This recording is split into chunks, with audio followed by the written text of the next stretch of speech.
أعوذ بالله من الشيطان الرجيم. بسم الله الرحمن الرحيم. الحمد لله نستعينه ونستغفره ونعوذ بالله من شرور أنفسنا. من يهد الله فلا مضل له ومن يضلله فلا هادي له، ونشهد أن لا إله إلا الله وحده لا شريك له، ونشهد أن محمدا عبده ورسوله أرسله بالحق بشيرا ونذيرا بين يدي الساعة. من يطع الله ورسوله فقد رشد، ومن يسهما فإنه لا يضر إلا نفسه ولا يضر الله شيئا. فقد قال الله تعالى في القرآن المجيد: أعوذ بالله من الشيطان الرجيم. إن الله وملائكته يصلون على النبي يا أيها الذين آمنوا صلوا عليه وسلموا تسليما. اللهم صل على محمد وعلى آل محمد كما صليت على إبراهيم وعلى آل إبراهيم إنك حميد مجيد. اللهم بارك على محمد وعلى آل محمد كما باركت على إبراهيم وعلى آل إبراهيم إنك حميد مجيد. رب اشرح لي صدري ويسر لي أمري واحلل عقدة من لساني يفقه قولي. رب زدني علما. سبحان الله وبحمده سبحان الله العظيم. উপস্থিত সম্মানিত হাজিরান মজলিস এবং ফেসবুক লাইভের মাধ্যমে যারা আমাদের সঙ্গে যুক্ত হয়েছেন, আসসালামু আলাইকুম ওয়া রাহমাতুল্লাহি ওয়া বারাকাতুহু। মহান আল্লাহ পাকের দরবারে লক্ষ কোটি কৃতজ্ঞতা। মহান আল্লাহ পাক আজকে আমাদেরকে এশার নামাজ আদায় করার পর এই তাফসিরুল কোরআনের মাহফিলে বসার তৌফিক দিয়েছেন। এজন্য আমরা মহান আল্লাহ পাকের দরবারে কৃতজ্ঞতা আদায় করি, বলি আলহামদুলিল্লাহ। যাবতীয় প্রশংসা একমাত্র মহান আল্লাহ পাকের জন্য। আজকে আমরা ইনশাআল্লাহ এই তাফসিরুল কোরআন মাহফিলে মহাগ্রন্থ আল কোরআনের 109 নম্বর সূরা, সূরাতুল কাফিরুন এর আয়াত 1 থেকে 6। এই ছোট্ট একটা সূরা, 6টা আয়াত বিশিষ্ট এই সূরা নিয়ে আলোচনা করব আমরা ইনশাআল্লাহ। তবে আমরা যথারীতি প্রথমে এই সূরার তেলাওয়াত এবং তরজমা অনুবাদে চলে যাব, এরপরে ইনশাআল্লাহ আমরা বিস্তারিত তাফসিরে যাব। أعوذ بالله من الشيطان الرجيم.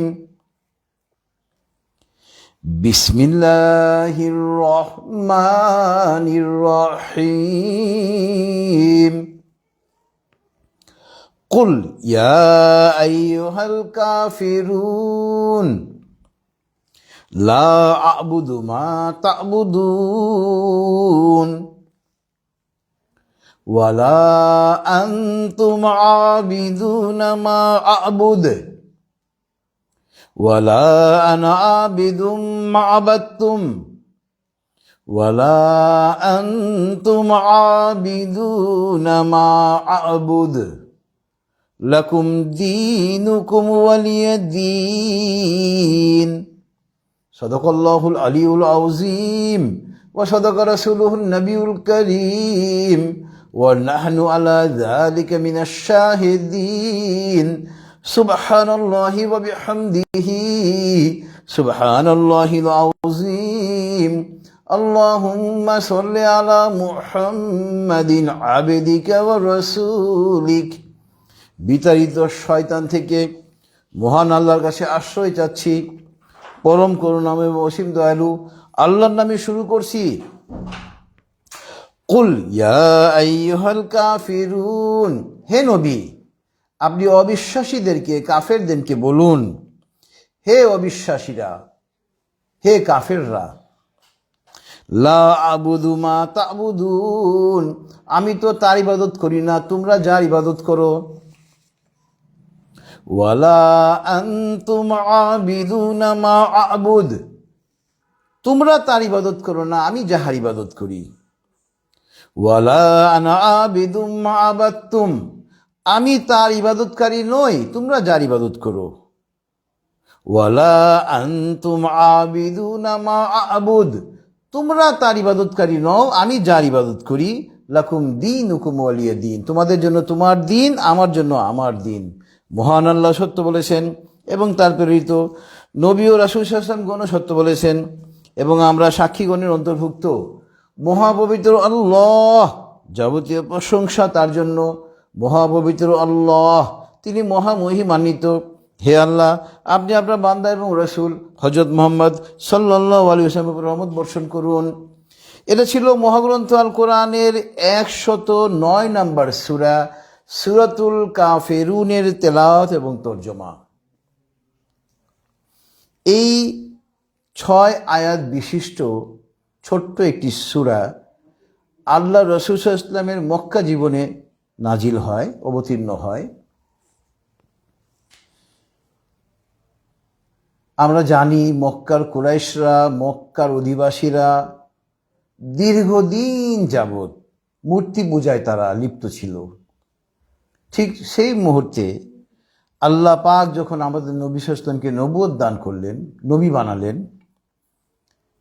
এবং ইসলামের যে মূল ভিত্তি, ইসলামের যে মূল শিক্ষা, তাওহীদের শিক্ষা, তাওহীদের দাওয়াত যখন আল্লাহ রাসূল সাল্লাল্লাহু আলাইহি ওয়াসাল্লাম কাফেরদেরকে দেওয়া শুরু করলেন, তখন এটা শানে নজুল বলতেছি, কাফেররা আল্লাহ রাসূল সাল্লাল্লাহু আলাইহি ওয়াসাল্লামের কাছে একটা প্রস্তাব নিয়ে আসলো যে আমাদের নবী সাল্লাল্লাহু আলাইহি ওয়াসাল্লামকে প্রস্তাব দিল যে আপনি 1 বছর আমাদের এই মূর্তিগুলোর ইবাদত করবেন, পরের বছর আমরা আপনার প্রভুর ইবাদত করব। নাউযুবিল্লাহি মিন যালিক।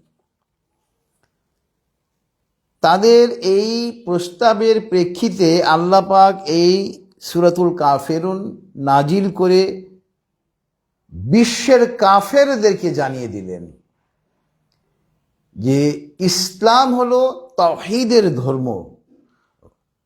মা আত-তাওহীদু, তাওহীদ কি? আত-তাওহীদু ঈমানুন বিইলাহি ওয়াহিদ, তাওহীদ হলো একমাত্র সৃষ্টিকর্তা আল্লাহ পাকের উপরে ঈমান আনা। এই তাওহীদের মধ্যে কোনো সংমিশ্রণ করা যাবে না। এক মুহূর্তের জন্য কাফেরদের ধর্মকে অনুসরণ করা যাবে না। এটা আল্লাহ পাক সূরাতুল কাফিরুনে দ্ব্যর্থহীনভাবে ঘোষণা দিয়ে দিয়েছেন। এবং এই সূরাতুল কাফিরুনের মাধ্যমে আল্লাহ পাক স্পষ্ট করে বিশ্বের কাফেরদেরকে, এই কাফের মধ্যে কারা? আমাদের পার্শ্ববর্তী রাষ্ট্র ভারত, হিন্দু রাষ্ট্র, এটা কাফের রাষ্ট্র। এখানকার অধিকাংশ লোক যারা মুসলমান ব্যতীত যারা হিন্দু, তারা প্রত্যেকে কাফের।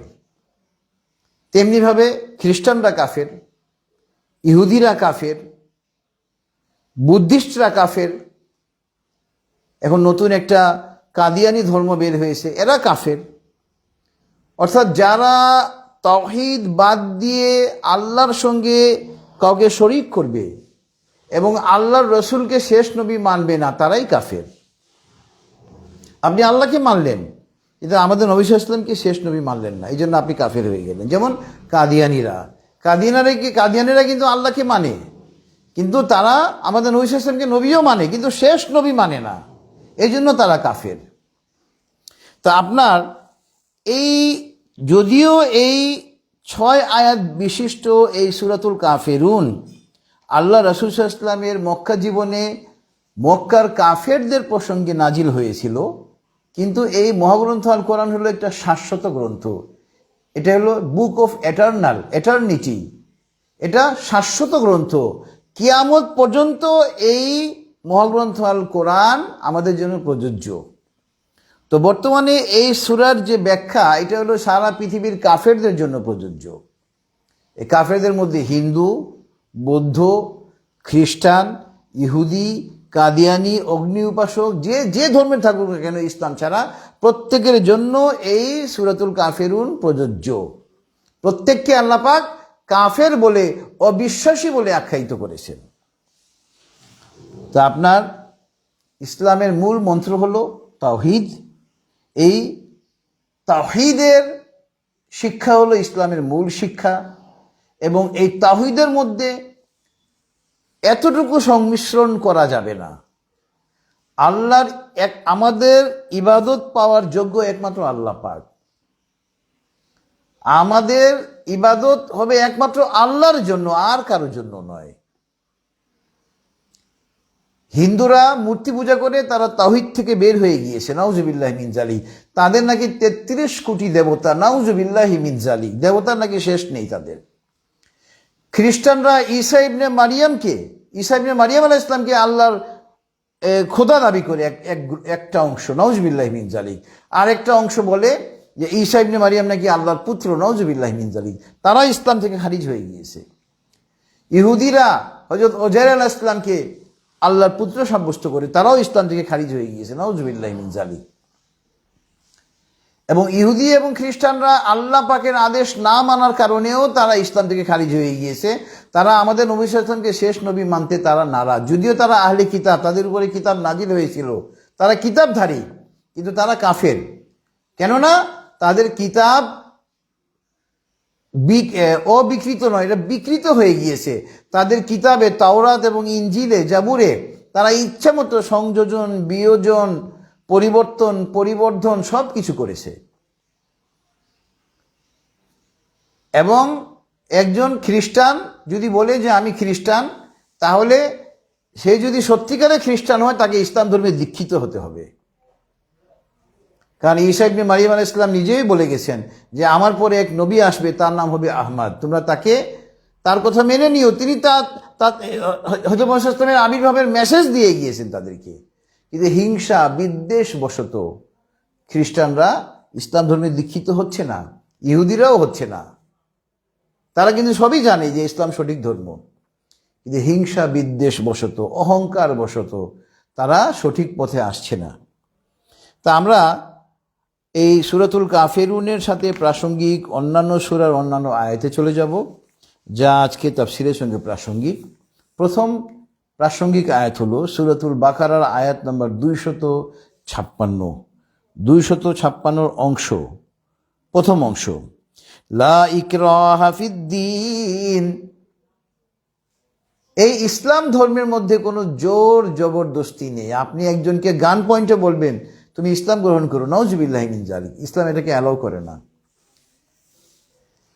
আমরা মানুষকে তাওহীদের দিকে আহ্বান করব। যাদের ইচ্ছা তারা তাওহীদের দাওয়াতকে গ্রহণ করবে, ইসলামে দীক্ষিত হবে। যার ইচ্ছা নেই তারা হবে না। লা ইকরাহা ফিদ্দীন। কাফেরদেরকে আমরা জোর করতে পারবো না ইসলামে দীক্ষিত হওয়ার জন্য। দেখেন কত চমৎকার ধর্ম ইসলাম, আর মানুষ ইসলামের অপব্যাখ্যা করে যে ইসলাম নাকি জোর জবরদস্তি করে, জোরপূর্বক ইসলাম কায়েম করে, নাউজুবিল্লাহি মিন যালিক। ইসলাম কখনো জোরপূর্বক ইসলাম কায়েম করে নাই। ইসলাম ধর্মের মতো এত চমৎকার ধর্ম আর কোনো পৃথিবীতে নেই, কোনো ধর্ম নেই। কিন্তু আমরা ইসলাম সম্পর্কে জ্ঞান রাখি না, এজন্য আমরা এটা অপব্যাখ্যা করি। লা ইকরাহা ফিদ্দীন। দিনের মধ্যে কোনো জোর জবরদস্তি নেই। কোনো হিন্দু যদি ইসলাম গ্রহণ না করে আমরা তাকে বাধ্য করতে পারবো না। কোনো খ্রিস্টান যদি ইসলাম ধর্ম গ্রহণ না করে আমরা তাকে বাধ্য করতে পারবো না। ইহুদি গ্রহণ না করলে বাধ্য করতে পারবো না। হ্যাঁ, যখন এটা ইসলামী রাষ্ট্র হয়ে যাবে তখন যারা কাফের তাদেরকে জিজিয়া কর দিতে হবে, অমুসলিমদের জন্য নির্ধারিত ট্যাক্স বা খাজনা দিতে হবে। এটা ইসলামিক রাষ্ট্রে এটা নিয়ম। কারণ ইসলামী রাষ্ট্র একজন অমুসলিমকে নিরাপত্তা দিচ্ছে, এই জন্য তাকে জিজিয়া দিতে হবে, এই আর কিছু না।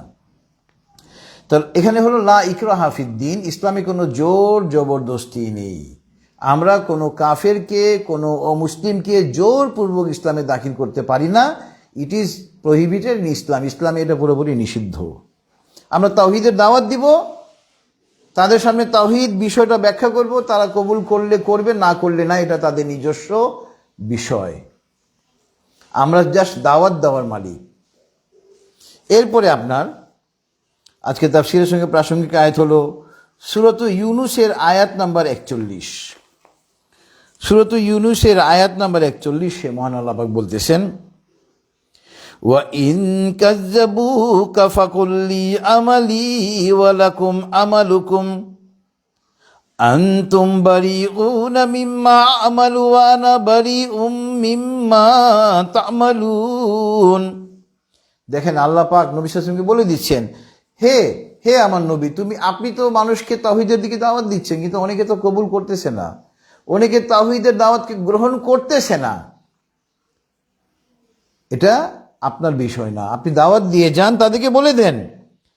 তারা যদি আপনার তাওহীদের দাওয়াতকে মিথ্যা প্রতিপন্ন করে, ফাকুল্লি আমালি, তাদেরকে বলে দেন আমার কর্ম আমার জন্য, অর্থাৎ আমার কাজের হিসাব নিকাশ আমি দিব, ওয়ালাকুম আমালুকুম, তোমাদের কর্মের হিসাব তোমরা দিবে। আনতুম বারিউনা মিম্মা আমালু ওয়া আনা বারিউম মিম্মা তা'মালুন, আমার সঙ্গে তোমাদের কোনো সম্পর্ক নেই আর তোমার সঙ্গে আমার কোনো সম্পর্ক নেই। আল্লাহু আকবার। অর্থাৎ আল্লাহ রাসূল সাল্লাল্লাহু আলাইহি ওয়াসাল্লাম তাওহীদের উপরে কায়েম ছিলেন, উনি তাওহীদবাদী মুসলমান ছিলেন।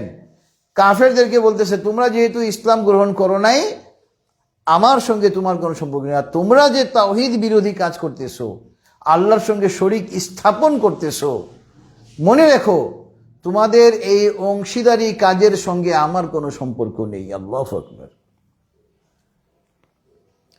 সুতরাং আমরা মুসলমানরা কাফেরদেরকে ইসলামের দিকে আহ্বান করব, কিন্তু তারা যদি ইসলামের আহ্বানে সাড়া না দেয়, ইসলামে দীক্ষিত না হয়, আমাদের মন খারাপ করার কিছু নেই। তবে হ্যাঁ, তাদের এই অংশীদারি কাজের সঙ্গে আমরা কোনো সম্পর্ক রাখব না। আমরা মুসলমানরা হিন্দুদের পূজা দেখতে যাই, নাউজুবিল্লাহি মিন যালিক। হিন্দুদের পূজার মেলায় যাই, নাউজুবিল্লাহি মিন যালিক। এটা সম্পূর্ণ হারাম। হিন্দুদের মেলায় পূজা দেখতে, হিন্দুদের পূজা দেখতে যাওয়া, হিন্দুদের মেলায় যাওয়া, আপনি তাদের সঙ্গে সম্পর্ক স্থাপন করতেছেন, কোরআন বিরোধী কাজ করতেছেন আপনি। সুতরাং একজন প্রকৃত মুসলমান কখনো এই কাজ করতে পারে না। আল্লাহ পাক বলেই দিচ্ছেন যে, হে নবী, আপনি তাদেরকে বলে দিন, আনতুম বারিউনা মিম্মা আমালু ওয়া আনা বারিউম মিম্মা তা'মালুন, তোমরা যে অংশীদারি কাজ করো, এই অংশীদারি কাজকর্মের সঙ্গে আমার কোনো সম্পর্ক নেই, আমি শিরক থেকে সম্পূর্ণ মুক্ত। সুতরাং যারা আজকে এই তাফসীর শুনছেন, ভুলেও হিন্দুদের কোনো ধর্মীয় অনুষ্ঠানে যাবেন না। হিন্দুদের পূজায় যাওয়া যাবে না। হিন্দুদের পূজা উপলক্ষে যে মেলা বসে, তাতেও আপনি যেতে পারেন না, ইসলাম এটাকে অ্যালাউ করে না। এরপরে আপনার এটা গেল সূরাত ইউনূস আয়াত নাম্বার 41। এখানে আল্লাহ পাক ব্যর্থহীনভাবে ঘোষণা দিচ্ছেন যে, হে নবী, আপনি ঘোষণা দিয়ে দেন তাদের অংশীদারি কাজের সঙ্গে আপনার কোনো সম্পর্ক নেই, আপনি সম্পর্কহীন। তাদের সঙ্গে আপনি সম্পর্ক ছিন্ন করেন যারা তাওহীদ বিরোধী কাজ করতেছে। আর আমরা মুসলমানরা হিন্দুদের পূজা উদযাপন করতে যাই, নাউজুবিল্লাহি মিন যালিক। আমাদের মুসলমান নেতারা শারদীয় পূজার শুভেচ্ছা জানায়, নাউজুবিল্লাহি মিন যালিক। এটা হারাম। একজন মুসলমান কখনো শারদীয় উৎসবের শুভেচ্ছা জানাতে পারে না, এটা কোরআন বিরোধী কাজ। সূরাত ইউনূস আয়াত 41। এরপরে আপনার আজকে তাফসীরের সঙ্গে প্রাসঙ্গিক আয়াত হলো আপনার সূরাতু ইউনুসের আয়াত 99 থেকে 100, যে কথা বলছিলাম, লা ইকরাহা ফিদ্দিন, দিনের মধ্যে কোনো জোর জবরদস্তি নেই। আপনি কাউকে জোর করে ইসলামে দীক্ষিত করতে পারবেন না, এটা সম্পূর্ণ নিষেধ। এবং এই কথাটাই আল্লাহ পাক বলতেছেন সূরা ইউনুসে। আগে 256, সূরাতুল বাকারায় ওটা দেখিয়েছিলাম, এখন আরও এর সঙ্গে যোগ হচ্ছে সূরাতু ইউনুসের আয়াত নাম্বার 99। ওয়ালাউ শাআ রাব্বুকা লাআমানা মান ফিল আরদি কুল্লুহুম জামিআ। দেখেন কত চমৎকার কথা।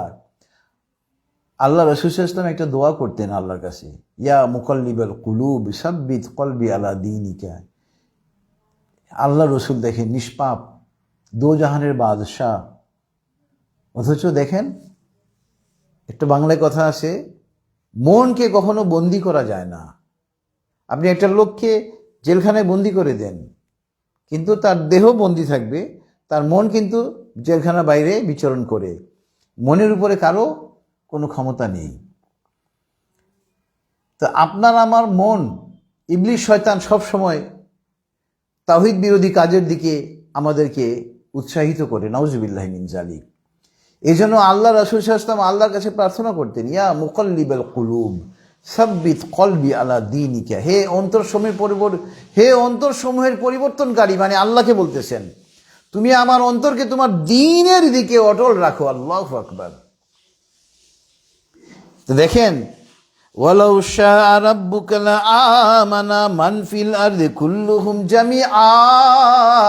আল্লাহ পাক চাইলে পৃথিবীর সমস্ত মানুষ ইসলামের দিকে দীক্ষিত হয়ে যেত, আল্লাহ পাক চাইলে। কিন্তু তাহলে তো পরীক্ষা হলো না। আল্লাহ পাক তো আমাদেরকে পরীক্ষা নেওয়ার জন্য দুনিয়াতে প্রেরণ করেছেন। তাবারাকাল্লাযী বিয়াদিহিল মুলক ওয়া হুয়া আলা কুল্লি শাইইন কাদির। এবং পরের আয়াতে আল্লাহ বলতেছেন যে সূরাতুল মুলকের প্রথম আয়াত নম্বর 2, সূরাতুল মুলকে আল্লাহ পাক বলতেছেন, এটা 29 পারায় আমরা এই সূরাটা পাবো, সূরা নম্বর 67। দেখেন, আল্লাযী খালাকাল মাউতা ওয়াল হায়াতা লিয়াবলুয়াকুম আইয়ুকুম আহসানু আমালা ওয়া হুয়াল আজিজুল গফুর। আল্লাযী খালাকাল মাউত ওয়াল হায়াত, আল্লাহ পাক জীবন এবং মৃত্যু এবং জীবন সৃষ্টি করেছেন মানুষকে পরীক্ষা করার জন্য, কর্মক্ষেত্রে কে উত্তম। আল্লাযী খালাকাল মাউতা ওয়াল হায়াতা লিয়াবলুয়াকুম আইয়ুকুম আহসানু আমালা ওয়া হুয়াল আজিজুল গফুর। দেখেন, অনেকে এলেম না থাকলে অনেকে বলে যে এই যে মানুষ অন্যায় করতেছে এটা নাকি আল্লাহর হুকুমে হইতেছে, নাউজুবিল্লাহি মিন জালিক। কেউ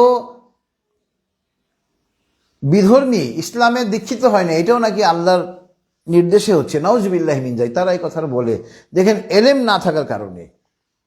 আল্লাযী খালাকাল মাউতা ওয়াল হায়াতা লিয়াবলুয়াকুম আইয়ুকুম আহসানু আমালা। আল্লাহ পাক আমাদেরকে সৃষ্টি করেছেন এবং আমাদের মৃত্যু দিবেন, মৃত্যুর পরে আমাদেরকে আবার পুনর্জীবিত করবেন। কেন? আমাদেরকে পরীক্ষা নেওয়ার জন্য, কর্মক্ষেত্রে কে উত্তম। আল্লাহ পাক আমাদেরকে জ্ঞান দিয়েছেন, এটা তাওহীদের পথ আর এটা হলো কুফরি পথ। আমরা কি আল্লাহ পাকের একত্ববাদের তাওহীদের দিকে যাব না কুফরির দিকে যাব, এটা আল্লাহ পাক আমাদেরকে স্বাধীন ইচ্ছা দিয়ে দিয়েছেন, ফ্রি উইল, স্বাধীন ইচ্ছা। এবং এই কারণেই তো আল্লাহ পাক পরীক্ষা নেবেন।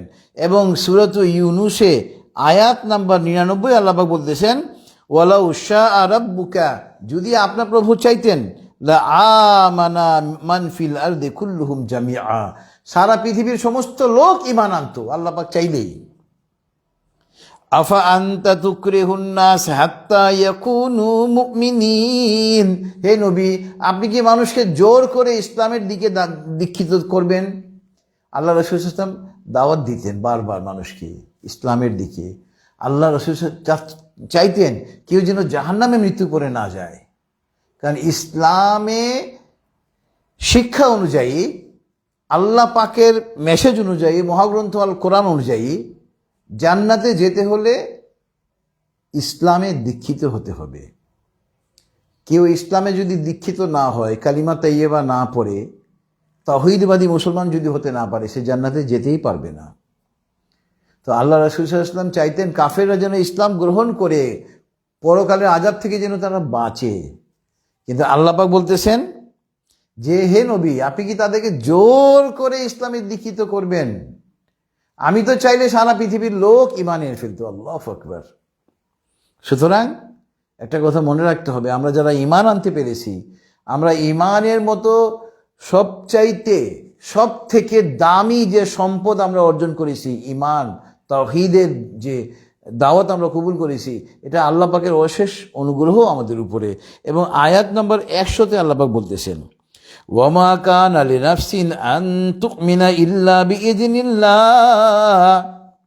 আল্লাহ পাকের অনুমতি ছাড়া কেউ ঈমান আনতে পারে না।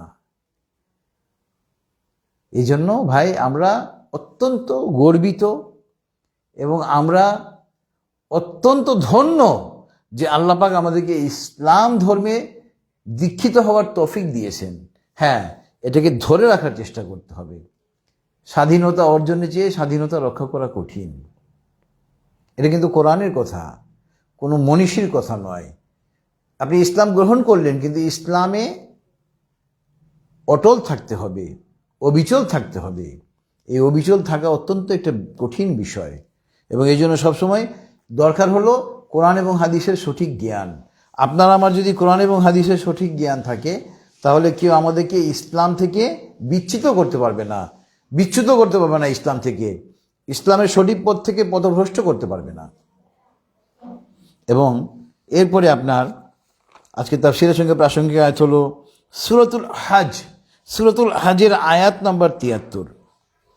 দেখেন, আমাদের পার্শ্ববর্তী রাষ্ট্র হিন্দুরা, ভারত কি লাফালাফি করে। আর নরেন্দ্র মোদী হলো একটা নিকৃষ্ট লোক, মুসলমানদের চরম শত্রু। দেখেন, সূরাতুল হজের আয়াত নাম্বার 73 যদি তারা পড়ে, এত জ্ঞানী লোকরা হিন্দু ধর্ম ফলো করে কিভাবে, আমার বোধগম্য হয় না। সূরাতুল হজের আয়াত নাম্বার 73-এ আল্লাহ পাক চোখে আঙ্গুল দিয়ে দেখিয়ে দিচ্ছেন তাদের ধর্মটা যে একটা মিথ্যা ধর্ম। দেখেন কি বলতেছেন আল্লাহ পাক, সূরাতুল হজ আয়াত নাম্বার 73, ইয়া আইয়ুহান নাসু দুরিবা মাসালুন ফাসতামিউ লাহ ইন্নাল্লাযীনা তাদউনা মিন দুনিল্লাহি লা ইয়াখলুকু যুবাবান ওয়া লা ইজতামাউ লাহ ওয়া ইয়াসলুবহুমুয যুবাবু শাইআন লা ইস্তানকিযুহু মিন দাউফাত তালিব ওয়াল মাতলুব। দেখেন আয়াতে কারিমা সূরাতুল হজ, মহাগ্রন্থ আল কোরআনের সূরা নাম্বার 22 নম্বর সূরার আয়াত নাম্বার 73-এ আল্লাহ পাক বলতেছেন, ইয়া আইয়ুহান নাস, হে মানব সম্প্রদায়। সারা পৃথিবীর মানুষকে আল্লাহ পাক সম্বোধন করে বলতেছেন।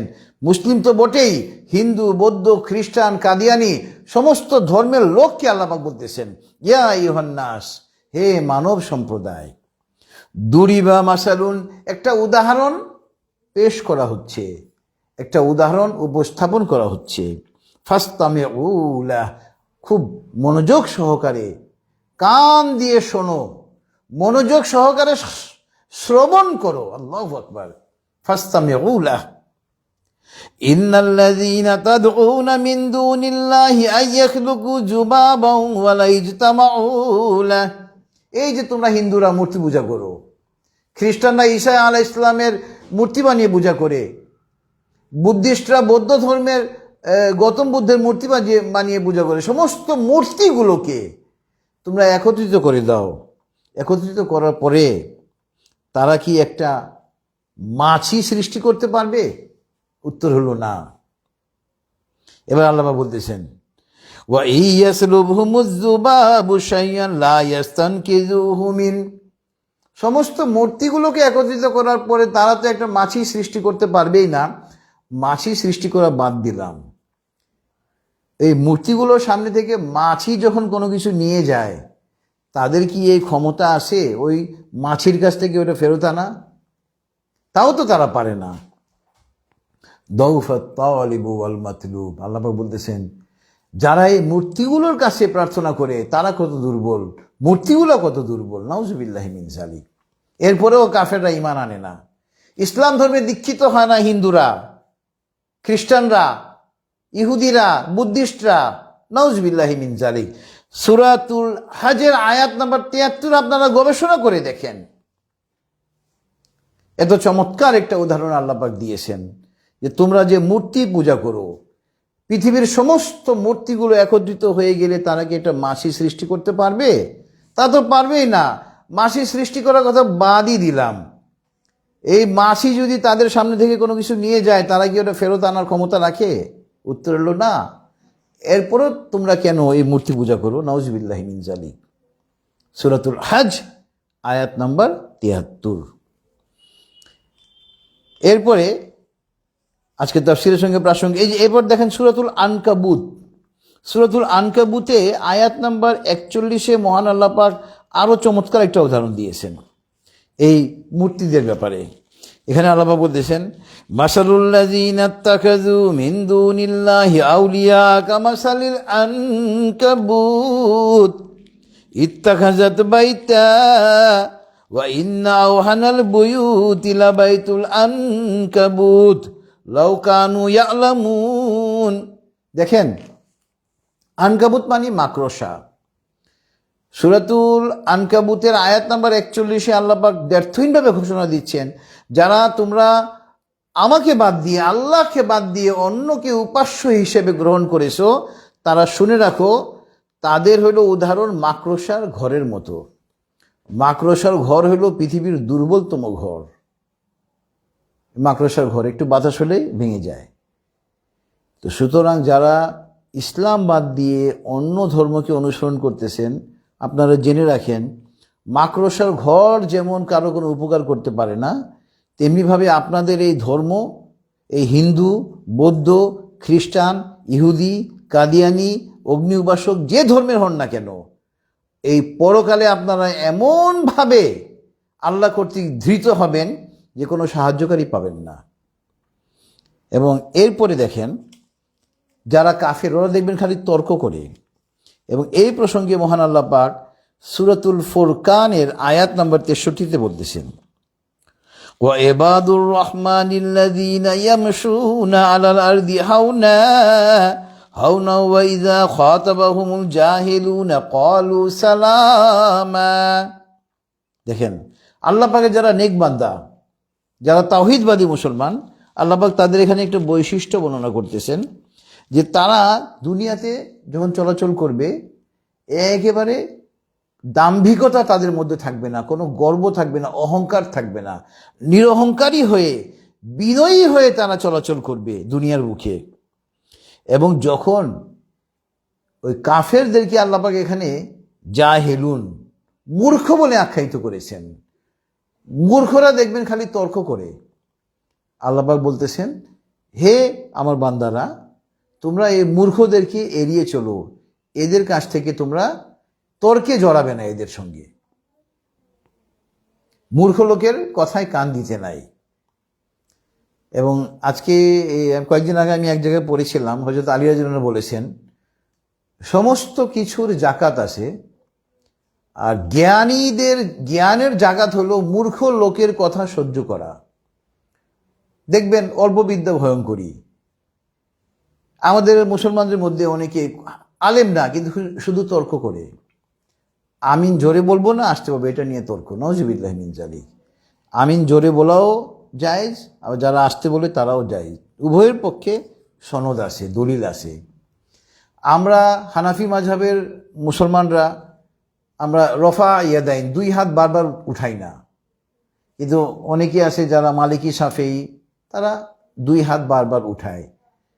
আমাদের পক্ষেও দলিল আছে, তাদের পক্ষেও দলিল আছে। কিন্তু দেখবেন অনেকে এগুলো নিয়ে তর্ক করে। এগুলো নিয়ে তর্ক করা যাবে না। ইসলামের তর্কের কোনো স্থান নেই। তর্ক থেকে বেঁচে থাকতে হবে। ইসলাম আমাদেরকে তাই নির্দেশ দিচ্ছে। এবং সূরাতুল কসাসে আয়াত নম্বর ৫৫-তে আল্লাহ পাক আরও বলতেছেন, ওয়াইজা সামিউল লাগওয়া আরাদু আনহু, যখন মানুষের নিকট থেকে তোমরা বাজে কথা শুনবে, অপ্রাসঙ্গিক কথা শুনবে, তোমরা এগুলোকে এড়িয়ে চলো। ওয়া ক্বালু লানা আমালুনা ওয়া লাকুম আমালুকুম, এবং তাদেরকে বলো যে আমার আমল আমার জন্য, তোমার আমল তোমার জন্য। এই যে তর্কে জড়ানো যাবে না। সালামুন আলাইকুম লা নাবতাগিল জাহিলিন, তাদেরকে থেকে এড়িয়ে চলো এবং বলে দাও, এই মূর্খদের সঙ্গে আমার কোনো সম্পর্ক নেই।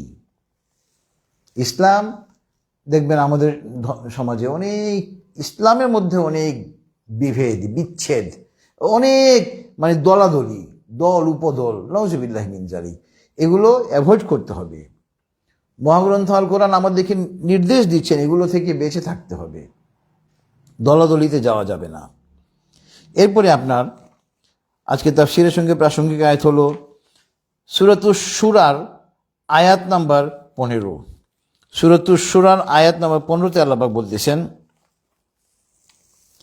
ফালিযালিকা ফাদ ওয়াস্তাকিম কামা উমিরতা ওয়ালা তাত্তাবি আহওয়াআহুম ওয়াকুল আমানতু বিমা আনজালাল্লাহু মিন কিতাব ওয়া উমিরতু লিআদিলা বাইনাকুম আল্লাহু রাব্বুনা ওয়া রাব্বুকুম লানা আমালুনা ওয়া লাকুম আমালুকুম লা হুজ্জাতা বাইনানা ওয়া বাইনাকুম আল্লাহু ইয়াজমাউ বাইনানা ওয়া ইলাইহিল মাসির। দেখেন, এই আমরা বাংলায় একটা কথা বলি, হুজ্জত করা মানে ঝগড়া বিবাদ করা, এটা কিন্তু আরবিক শব্দ হুজ্জাতুন।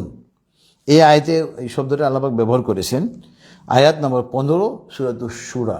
এখানে আল্লাহ পাক বলতেছেন ফালিযালিকা ফাদ, হে নবী আপনি তাওহীদের দিকে মানুষকে এইভাবে আহ্বান করতে থাকেন, ওয়াস্তাকিম কামা উমিরতা, এবং আমি যে বিধি বিধান মহাগ্রন্থ আল কোরআন আপনার উপরে নাজিল করেছি তার উপরে আপনি অবিচল থাকেন, তাওহীদের উপরে আপনি অবিচল থাকেন। ওয়ালা তাত্তাবি আহওয়াআহুম, এই যে তারা তাদের নিজেদের ইচ্ছা মতো অনেক কথা বলে, তাদের এই কথাগুলোকে আপনি অনুসরণ করবেন না। এবং তাদেরকে ওয়াকুল, এবং তাদেরকে আপনি বলে দেন আমানতু বিমা আনজালাল্লাহু মিন কিতাব, তাদেরকে বলে দেন আল্লাহ পাক কিতাবের মাধ্যমে যা নাজিল করেছেন আমি তার উপরে ঈমান আনলাম। আল্লাহু আকবার। ওয়া উমিরতু লিআদিলা বাইনাকুম, এবং বলে দেন আপনি তাদেরকে আমাকে আল্লাহ পাক নির্দেশনা দিয়েছেন আমি যেন তোমাদের মাঝে ন্যায় বিচার প্রতিষ্ঠা করি। আল্লাহু রাব্বুনা ওয়া রাব্বুকুম, আল্লাহ পাক আমারও প্রভু তোমাদেরও প্রভু। লানা আমালুনা ওয়া লাকুম আমালুকুম, তোমার কাজের হিসাব নিকাশ তুমি দিবে, আমার কাজের হিসাব নিকাশ আমি দিব। আমার কাজের জন্য আমি দায়ী, তোমার কাজের জন্য তুমি দায়ী। লা হুজ্জাতা বাইনানা ওয়া বাইনাকুম, এই যে হুজ্জত শব্দটা ব্যবহার করলাম একটু আগে বলেছি, এটা আরবিক শব্দ। লা হুজ্জাতা বাইনানা ওয়া বাইনাকুম, তোমাদের মাঝে আমাদের মাঝে কোনো বিরোধ নেই। আল্লাহু ইয়াজমাউ বাইনানা, এবং একজন মুসলমান মাত্র আমাদেরকে এই আকীদা পোষণ করতে হবে, এই বিশ্বাস স্থাপন করতে হবে যে আমাদের মৃত্যু হবে এবং আমাদের মৃত্যুর পরে মহান আল্লাহ পাক আমাদেরকে আবার পুনর্জীবিত করবেন আমাদের কি দুনিয়াতে কাজকর্মের হিসাব নিকাশ নেওয়ার জন্য। আল্লাহু ইয়াজমাউ বাইনানা, আল্লাহ পাক আমাদের সকলকে একত্রিত করবেন, মৃত্যুর পরে আমরা আবার পুনর্জীবিত হব, আল্লাহর কাছে হাজির হব আমাদের দুনিয়ার কাজকর্মের হিসাব নিকাশ দেওয়ার জন্য। ওয়া ইলাইহিল মাসির, আমরা তো তার নিকটে প্রত্যাবর্তন করব। সুতরাং আপনার এই ইসলাম ধর্ম এটা সঠিক ধর্ম। কেউ যদি মহাগ্রন্থ আল কোরআন একটু গবেষণা করে সমস্ত প্রমাণ পেয়ে যাবে, প্রমাণের মানে শেষ নেই। মহাগ্রন্থ আল কোরআন শুরু করলে তাওহীদ তাওহীদ আর তাওহীদের কথা, পুরা কোরআন জুড়ে তাওহীদের কথাই বলা হয়েছে। এবং ইসলামের মূল মন্ত্র হলো তাওহীদ। এই সূরাতুল কাফিরুন নিয়ে আলোচনা করছি, এটা ছোট্ট সূরা, কিন্তু এই সূরার মধ্যে মেসেজ অনেক।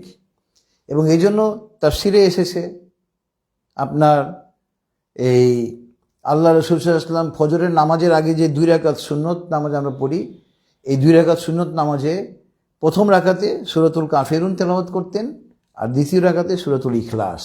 দুইটা সূরাই তাওহীদ ভিত্তিক। আল্লাহু আকবার।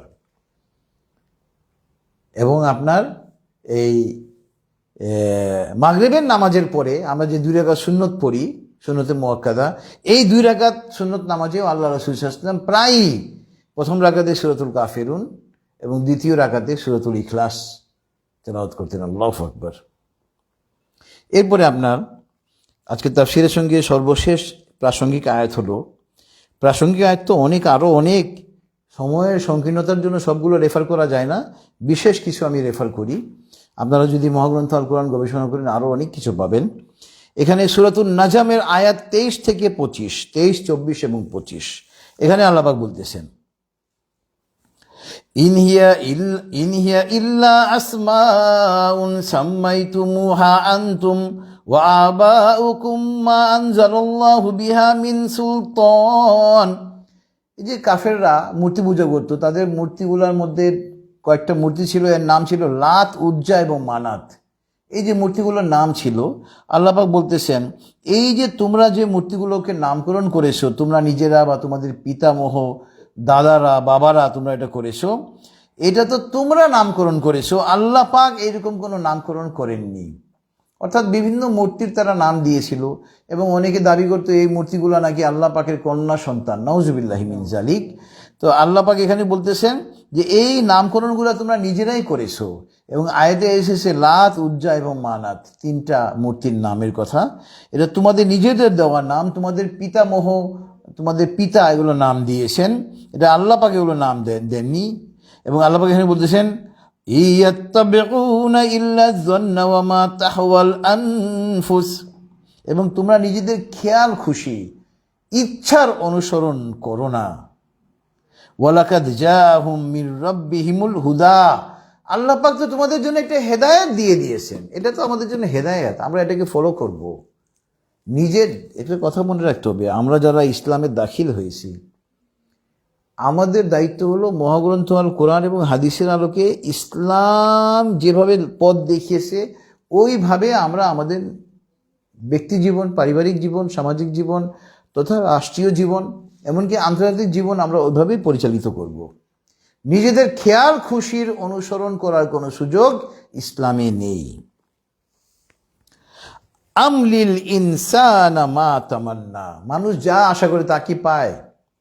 আমরা একটা কথা বলি যে ম্যান প্রপোজেস, গড ডিসপোজেস, এটা কিন্তু কোরআনের কথা। আয়াত নাম্বার হলো 24, সূরাতুন নাজম। আমলিল ইনসানি মা তামান্না, মানুষ কি যা আশা করে তা পায়? অর্থাৎ আপনার আমার জন্য যা কল্যাণকর তা আল্লাহ পাক আমাদেরকে দিবেন। আমাদের জন্য কি কল্যাণকর আমরা কিন্তু জানি না, আল্লাহ পাক জানেন। ফালিল্লাহিল আখিরাতু ওয়াল উলা, দুনিয়া এবং আখিরাতের মালিক তো আল্লাহ পাক। সুতরাং ইসলামে দাখিল হওয়ার পরে কোরআন এবং হাদিস ভিত্তিক আমরা যখন আমাদের জীবন পরিচালনা করব, আমরা কি পেলাম আর পেলাম না এগুলো হিসাব নিকাশ করা যাবে না, এগুলো নিয়ে হাই হুতাশ করা যাবে না। আমাদের মধ্যে দেখা যায় আমরা শুধু হাই হুতাশ করি, আমি এটা পেলাম না, ওটা পেলাম না, আমি এটা করতে পারলাম না, নাউজুবিল্লাহি মিন যালিক। একটা কথা মনে রাখতে হবে, কোরআন এবং হাদিস ভিত্তিক আমরা যখন জীবনযাপন করব, আমাদেরকে এই বিশ্বাস, এই আকীদা রাখতে হবে, আমাদের জন্য যা কল্যাণকর আল্লাহ পাক আমাদেরকে তাই দিবেন। কোনো কিছু আমরা আশা করতে পারি, হ্যাঁ আশা করতেই পারি, কিন্তু ওটা যদি না পাই, ধরে নিতে হবে আল্লাহ পাক হয়তো তার চাইতে বেটার, উৎকৃষ্ট কিছু আমাদেরকে দিবেন ইনশাল্লাহ। এই ঈমানটা, এই বিশ্বাসটা আমাদেরকে রাখতে হবে। তো এখন চলে যাব আমরা আজকে তাফসীরের সঙ্গে প্রাসঙ্গিক কয়েকটা হাদিসে। সূরাতুল কাফিরুন, সূরাতুল কাফিরুন, কাফিরুন মানে কাফের, অবিশ্বাসী, যারা ইসলামকে মানে এখনো গ্রহণ করে নাই, হ্যাঁ, non believers of Islam, unbelievers of Islam যাকে আমরা বলি, এই কাফেরুন। এবং প্রথম আয়াতে আল্লাহ পাক কাফেরুন শব্দটা ব্যবহার করেছেন, এই জন্য এই সূরার নামকরণ করা হয়েছে সূরাতুল কাফিরুন। এবং এই সূরাতুল কাফিরুন সংক্রান্ত দুইটা হাদিস আজকে রেফার করব। আন ইবনে আব্বাস ওয়া আনাস ইবনে মালিক রাদিয়াল্লাহু আনহুমা ক্বালা, দুইজন বিশিষ্ট সাহাবী এই হাদিস বর্ণনা করেছেন, ইবনে আব্বাস রাদিয়াল্লাহু আনহু ও আনাস ইবনে মালিক রাদিয়াল্লাহু আনহু। ক্বালা, তারা দুইজন বলতেছেন, ক্বালা রাসূলুল্লাহ সাল্লাল্লাহু আলাইহি ওয়াসাল্লাম, আল্লাহ রাসূল সাল্লাল্লাহু আলাইহি ওয়াসাল্লাম বলেছেন, ইযা যুলজিলাতি তা'দিলু নিসফাল কুরআন ওয়া কুল হুয়াল্লাহু আহাদ তা'দিলু সুলুসাল কুরআন ওয়া কুল ইয়া আইয়ুহাল কাফিরুন তা'দিলু রুবুআল কুরআন। রাওয়াহু তিরমিজি, সহিহ তিরমিজি, সহিহ হাদিস। দুইজন বিশিষ্ট সাহাবী হাদিস খানা বর্ণনা করেছেন এবং তারা বলতেছেন যে আল্লাহ রাসূল সাল্লাল্লাহু আলাইহি ওয়াসাল্লাম বলেছেন, সূরাতুজ জিলজাল এটা হলো কোরআনের অর্ধেক, অর্থাৎ কেউ যদি সূরাতুজ জিলজাল ইজা জুলজিলাতিল আরদু জিলজালাহা এই সূরা 2 বার তেলাওয়াত করে 1 খতম কোরআনের সওয়াব পাবে। আল্লাহু আকবার। এবং সূরাতুল ইখলাস কুল হুয়াল্লাহু আহাদ কেউ যদি 3 বার তেলাওয়াত করে তাহলে সে 1 খতম কোরআনের সওয়াব পাবে। আর সূরাতুল কাফিরুন যেটা আমি আজকে নিয়ে আলোচনা করতেছি যে সূরা নিয়ে, এই সূরাতুল কাফিরুন হলো মহাগ্রন্থ আল কোরআনের 1/4, 4 ভাগের 1 ভাগ। আল্লাহু আকবার। 4 ভাগের 1 ভাগ। কেউ যদি এই সূরাতুল কাফিরুন 4 বার তেলাওয়াত করে তাহলে সে 1 খতম কোরআনের সওয়াব পাবে। সহিহ হাদিস। আল্লাহু আকবার। এরপরে দেখেন এই হাদিসটার উপরে, পরের হাদিসটার উপরে আমরা আমল করার চেষ্টা করব। অত্যন্ত চমৎকার হাদিস। 3টা সহিহ হাদিস গ্রন্থে হাদিস লিপিবদ্ধ হয়েছে। আন ফারওয়া ইবনে নাউফিল আন আবিহি আন্নাহু ক্বাল ইয়া রাসূলুল্লাহ আল্লিমনি শাইআন আকুলুহু ইযা আওয়াইতা ইলা ফিরাশি ফাকাল ইকরা কুল ইয়া আইয়ুহাল কাফিরুন ফাআন্নাহু বারাআতুম মিনাশ শিরক। রাওয়াহু তিরমিজি, আবু দাউদ ও সুনান নাসাই। সহিহ তিরমিজিতে, সহিহ আবু দাউদে এবং সুনানে নাসাই 3টা বিখ্যাত হাদিস গ্রন্থে হাদিসটা লিপিবদ্ধ হয়েছে। হযরত ফারওয়া ইবনে নাউফিল রাদিয়াল্লাহু আনহু তার বাবার নিকট থেকে হাদিসটা শুনেছেন। আন আবিহি তার পিতার নিকট থেকে শুনেছেন। শুনে তিনি বলতেছেন যে আমার বাবা আল্লাহ রাসূল সাল্লাল্লাহু আলাইহি ওয়াসাল্লামকে বলেছেন, হে আল্লাহ রাসূল সাল্লাল্লাহু আলাইহি ওয়াসাল্লাম, আমাকে এমন কিছু শিক্ষা দিন যা আমি রাতে ঘুমাতে যাওয়ার সময়ে আমি ওটা তেলাওয়াত করব বা ওটার উপর আমি আমল করব। আল্লাহ রাসূল সাল্লাল্লাহু আলাইহি ওয়াসাল্লাম বলছেন তুমি কুল ইয়া আইয়ুহাল কাফিরুন সূরাতুল কাফিরুন তেলাওয়াত করবে, কেননা এটা শিরক থেকে মুক্ত রাখে। আল্লাহু আকবার। তার মানে আমরাও এখন এই আমল করার চেষ্টা করব। রাত্রে যখন আমরা শুতে যাব আমরা অনেকে অনেক কিছু তেলাওয়াত করি, তার মধ্যে সূরাতুল কাফিরুনটা আমরা তেলাওয়াতের মধ্যে অন্তর্ভুক্ত করব, কেননা সূরাতুল কাফিরুন শিরক থেকে মানুষকে সম্পর্কহীন করে, শিরক থেকে সম্পর্ক ছিন্ন করে দেয়। আল্লাহু আকবার। অর্থাৎ তাওহীদবাদী মুসলমান হওয়ার জন্য সহায়তা করে এই সূরাতুল কাফিরুন। আল্লাহু আকবার। এবং এটা এই সূরার দেখেন এত মর্যাদা। একজন বিশিষ্ট সাহাবী আল্লাহ রাসূল সাল্লাল্লাহু আলাইহি ওয়াসাল্লামকে বললেন, আপনি আমাকে এমন কিছু শিক্ষা দেন যা আমি রাতে বিছানায় যখন শুতে যাব ওই সময়ে আমি যেন এই আমলটা করি। আল্লাহ রাসূল সাল্লাল্লাহু আলাইহি ওয়াসাল্লাম সাহাবী রাদিয়াল্লাহু আনহুকে বলেছেন যে তুমি এই সূরাতুল কাফিরুন তেলাওয়াত করবে, কেননা সূরাতুল কাফিরুন শিরক থেকে তোমাকে সম্পর্কহীন করে দিবে, অর্থাৎ তাওহীদবাদী মুসলমানের অন্তর্ভুক্ত করবে। আল্লাহু আকবার।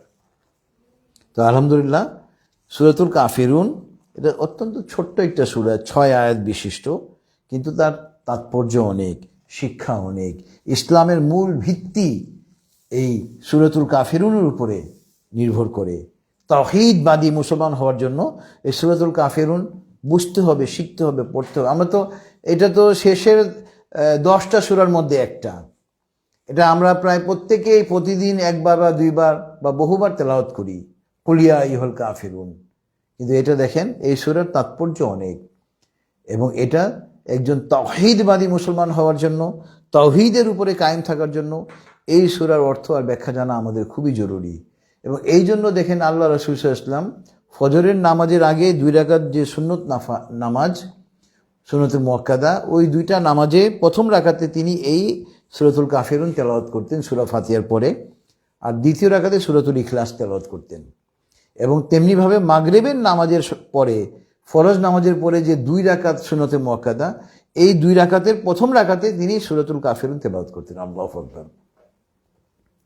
আর সূরাতুল ইখলাস, আলহামদুলিল্লাহ, এখানে তো আল্লাহর পরিচয় দেওয়া হয়েছে যে কুল হুয়াল্লাহু আহাদ। হে নবী আপনি বলে দেন আপনার প্রভু এক, আল্লাহুস সামাদ, তিনি অমুখাপেক্ষী, লাম ইয়ালিদ ওয়া লাম ইউলাদ, তিনি কাউকে জন্ম দেননি এবং তিনিও কারো কাছ থেকে জন্ম নেননি। ওয়া লাম ইয়াকুল লাহু কুফুয়ান আহাদ, তার সমতুল্য কেউ নেই। এই সূরাতুল কাফিরুন আর সূরাতুল ইখলাস, এই 2টার অর্থ যদি আমরা জানি, এরপরে যদি আমরা এটা আমাদের নামাজে তেলাওয়াত করি, আমাদের আমলে অনেক ভালো লাগবে এবং আমলের সওয়াবও আমরা বেশি পাবো। মহাগ্রন্থ আল কোরআন বোঝার জন্য নাজিল হয়েছে। হ্যাঁ, আপনি তেলাওয়াত করলে সওয়াব পাবেন, কিন্তু আপনি যখন এটা বুঝবেন তার মর্যাদা আরও অনেক, এটা সওয়াবও অনেক। তো আলহামদুলিল্লাহ, আল্লাহ পাক আমাদেরকে তাওহীদবাদী মুসলমান হিসেবে কবুল করুন। মৃত্যুর আগ পর্যন্ত যেন আমরা তাওহীদের উপরে কায়েম থাকতে পারি, আল্লাহ পাক আমাদেরকে সেই তৌফিক দান করুন। এবং আমরা এই দেশে প্রায় 95% লোক মুসলমান, এখানে যেন এটা ইসলামী খিলাফত কায়েম হয়, এই জন্য আমাদেরকে চেষ্টা করতে হবে। তো আলহামদুলিল্লাহ, দোয়া হবে। দোয়ার আগে আমরা সবাই একবার আমাদের নবীর শানে দরুদ ইব্রাহিম পড়ি। আল্লাহুম্মা সাল্লি আলা মুহাম্মাদ ওয়া আলা আলি মুহাম্মাদ কামা সাল্লাইতা আলা ইব্রাহিম ওয়া আলা আলি ইব্রাহিম ইন্নাকা হামিদুম মাজিদ। আল্লাহুম্মা বারিক আলা মুহাম্মাদ ওয়া আলা আলি মুহাম্মাদ কামা বারাকতা আলা ইব্রাহিম ওয়া আলা আলি ইব্রাহিম ইন্নাকা হামিদুম মাজিদ। আল্লাহুম্মা আমিন। ربنا تقبل منا إنك أنت السميع العليم. ربنا ظلمنا أنفسنا وإن لم تغفر لنا وترحمنا لنكونن من الخاسرين. ربنا آتنا في الدنيا حسنة وفي الآخرة حسنة وقنا عذاب النار. رب ارحمهما كما ربياني صغيرا. ربي زدني علما أستغفر الله. اللهم افتح لي أبواب رحمتك. اللهم إني أسألك من فضلك. اللهم إني أسألك الهدى والتقى والعفاف والغنى. হে আল্লাহ, আমরা তোমার কিছু বান্দা মাওলা, এই তাফসীর কোরআন মাহফিলে একত্রিত হয়েছি মাওলা। তোমার মহাগ্রন্থ আল কোরআন থেকে, তোমার হাবিবের হাদিস থেকে আলোচনা করেছি মাওলা। মাওলা, আমাদের পড়া, বলা, শোনা, বুঝা এবং বুঝানোর মধ্যে অনেক ভুল হয়েছে মাওলা। মাওলা, তুমি তো ক্ষমাশীল, তুমি ক্ষমা করতে পছন্দ করো মাওলা। মাওলা, আমাদের এই পড়া, বলা, শোনা, বুঝা এবং বুঝানোর ভুল ত্রুটি ক্ষমা করে আমাদের এই মাহফিলকে তুমি কবুল করে নাও মাওলা। মাওলা, আমাদের এই মাহফিলকে আমাদের জন্য নাজাতের জারিয়া করে দাও মাওলা। মাওলা, আমাদেরকে আরবি ভাষা, বাংলা ভাষা, ইংরেজি ভাষার উপরে অগাধ পারদর্শিতা দান করো মাওলা, যাতে করে সারা বিশ্বে তোমার কালামে পাকের বাণীকে আমরা ছড়িয়ে দিতে পারি মাওলা। তুমি আমাদেরকে সেই তৌফিক দান করো মাওলা। মাওলা, আমাদের প্রত্যেককে মহাগ্রন্থ আল কোরআনের প্রত্যেকটা আয়াতের অর্থ এবং ব্যাখ্যা, পড়া, বোঝা, আমল করা এবং মানুষের কাছে তার দাওয়াত পৌঁছে দেওয়ার জন্য তৌফিক দান করো মাওলা। মাওলা, আমাদের প্রত্যেককে মহাগ্রন্থ আল কোরআনের প্রত্যেকটা আয়াতের অর্থ এবং ব্যাখ্যা, পড়া, বোঝা, আমল করা এবং মানুষের কাছে তার দাওয়াত পৌঁছে দেওয়ার আগ পর্যন্ত আমাদের হায়াতকে বৃদ্ধি করে দাও মাওলা। মাওলা, আমরা আমাদের জীবনের জানা অজানা, ইচ্ছা অনিচ্ছায় করা সমস্ত গুনাহ নিয়ে তোমার দরবারে তওবা করতেছি মাওলা। তুমি আমাদের তওবাকে কবুল করে নাও মাওলা। মাওলা, আমাদেরকে তাওহীদবাদী মুসলমান হিসেবে কবুল করে নাও মাওলা। মাওলা, আমাদের গুনাহসমূহকে তুমি নেকির দ্বারা ভরপুর করে দাও মাওলা। মাওলা, এদেশের বেশিরভাগ লোক গরিব মাওলা, তাদের পরিবারের অভিভাবকরা সকালবেলা খালি হাতে রিজিকের তালাশে বের হয় মাওলা। মাওলা, তাদের পরিবারের অন্যান্য সদস্য তাদের দিকে চেয়ে থাকে মাওলা। মাওলা, এই দেশের কোনো লোক যেন কোনোদিন খালি হাতে ঘরে না ফিরে মাওলা, তুমি সেই তৌফিক দান করো মাওলা। মাওলা, আমাদের প্রত্যেককে প্রতিদিন পর্যাপ্ত পরিমাণে হালাল রিজিক নিয়ে ঘরে প্রবেশ করার তৌফিক দান করো মাওলা। মাওলা, তুমি তো অমুখাপেক্ষী মাওলা, আমরা কেবল তোমার মুখাপেক্ষী মাওলা। তুমি ছাড়া পৃথিবীর কোনো ব্যক্তির কাছে, কোনো সংস্থার কাছে আমাদের মুখাপেক্ষী করো না মাওলা। আমাদের সকল নেক হাজত তুমি গাইবী সাহায্যে পূর্ণ করে দাও মাওলা। মাওলা, Bangladesh, Bharat, Pakistan, Syria, Lebanon, Iran, Iraq, Afghanistan, ফিলিস্তিন, আফ্রিকা, সারা বিশ্বের মুসলমানরা যেখানেই কাফের এবং মুনাফিকদের সাথে দ্বন্দ্বে লিপ্ত আছে মাওলা, মাওলা তুমি আসমান থেকে ফেরেশতা অবতীর্ণ করে মাওলা মুসলমানদেরকে বিজয়ী করো মাওলা, কাফের এবং মুনাফিককে চূড়ান্তভাবে পরাজিত করো মাওলা। মাওলা, আমাদের এই প্রিয় বাংলাদেশ মাওলা, আমরা প্রায় এখানে 95% লোক মুসলমান মাওলা, অথচ আমরা এখনো পর্যন্ত এই দেশে ইসলামী খিলাফত দেখতে পারি নাই মাওলা। মাওলা, আমাদের এই প্রিয় বাংলাদেশে মাওলা তুমি ইসলামী খিলাফত কায়েম করেই দাও মাওলা। পরবর্তী নির্বাচনে এমন এক সরকারকে বাংলাদেশের রাষ্ট্রীয় ক্ষমতায় অধিষ্ঠিত করো মাওলা, যে মহাগ্রন্থ আল কোরআন দিয়ে এবং সহিহ হাদিস দিয়ে সত্যিকারের ইসলামী খিলাফত এই দেশে কায়েম করবে মাওলা। তুমি আমাদের দেশে ইসলামী খিলাফত কায়েম করেই দাও মাওলা। মাওলা, পার্শ্ববর্তী রাষ্ট্রের নরেন্দ্র মোদী ইসলাম বিদ্বেষী নরেন্দ্র মোদীকে তুমি ধ্বংস করো মাওলা। ভারতের হিন্দুদেরকে তুমি ধ্বংস করো মাওলা। তাদের যদি ভাগ্যে ঈমান না থাকে মাওলা, তাদেরকে তুমি ধ্বংস করে দাও মাওলা। ভারতের মুসলমানদেরকে তুমি হেফাজত করো মাওলা। মাওলা, ফিলিস্তিন, সারা বিশ্বের মুসলমানকে তুমি হেফাজত করো মাওলা। সারা বিশ্বে তুমি ইসলামকে কায়েম করো মাওলা।